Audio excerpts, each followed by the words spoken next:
Hallelujah production house present रूह की बारिश चैनल।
के लहू से हम सब धुलकर जो है सफेद हुए हैं, हमारे पाप जो मिट गए हैं। और जो पापों में डूबा हुआ आदम था, जैसे हम जो पापों में डूबे हुए थे, बाइबल कहते हैं कि उसके लहू के धुल जाने से हम फिर से नए हुए।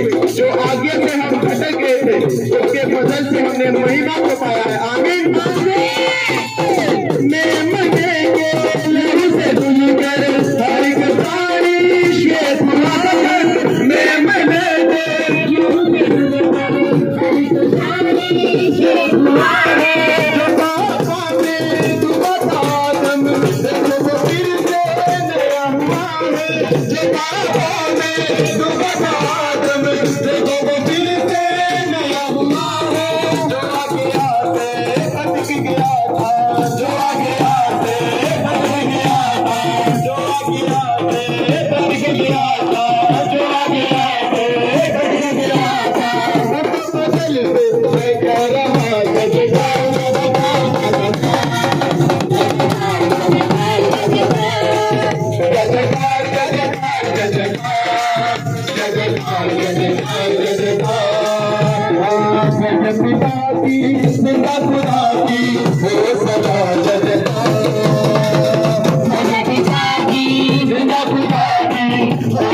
भटक गया था, जो गया से भटक गया था, जो गया से भटक गया था, जो गया से भटक गया था, उसको बदल के कह रहा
स्वर्गीय पिता की जिंदा खुदा की हो सदा जय जयकार। स्वर्गीय पिता की जिंदा खुदा की हो सदा जय जयकार। जय जयकार जय जयकार जय जयकार जय जयकार जय जयकार जय जयकार जय जयकार जय जयकार जय जयकार जय जयकार जय जयकार जय जयकार। कितने जन परमेश्वर की महिमा करने के लिए यहाँ आए? हालेलुया। आराधना करने के लिए जन आए? झूमते हुए नाचते अपने होठों को खोल दे, ताली के साथ उसकी जय जयकार करके हम होंगे। हालेलुया जय जयकार जय जयकार जय जयकार जय जयकार जय जयकार जय जयकार जय जयकार जय जयकार जय जयकार जय जयकार। स्वर्गीय पिता की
कितने जन आनंदित है? सब जन जोश